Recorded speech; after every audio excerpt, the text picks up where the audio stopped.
Cachées dans l'herbe des sous-bois ou des forêts, elles sont prêtes à mordre à cette période de l'année. Elles, ce sont ces tiques, porteuses pour certaines d'entre elles d'une bactérie, la Borrelia.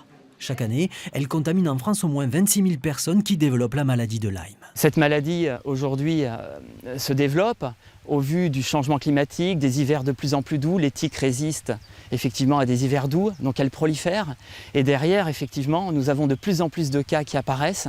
C'est un vrai problème de santé publique. Créée en 2008 avec 50 malades, l'association France Lyme regroupe aujourd'hui 1500 personnes en quête d'informations et d'aide sur cette maladie infectieuse.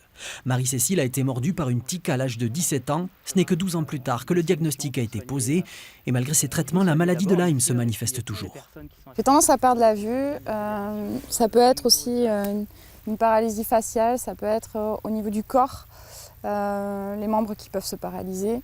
Ça ne dure pas très longtemps, ça peut durer une demi-heure, 3/4 d'heure, ça peut durer la journée. Je vais avoir des migraines aussi. Je vais avoir la langue qui va fourmiller, qui va s'alourdir, je ne peux plus parler. Je suis excessivement fatiguée, j'ai besoin de sommeil. Voilà.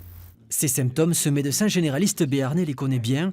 Dans son cabinet, il reçoit chaque jour des patients atteints par la maladie de Lyme. Les médecins ne sont pas formés, la maladie n'est pas bien reconnue et les tests ne sont pas très fiables. Et on va voir des gens qui traînent depuis des mois, des années, toute une souffrance qui est très souvent le même tableau. Donc c'est pour cela que l'on pourrait quand même faire un petit effort au niveau national pour reconnaître cette maladie. La maladie s'étend et va continuer à s'étendre puisque le réchauffement climatique va donner de nouveaux territoires à la tique. Les conditions épidémiologiques et climatologiques sont favorables.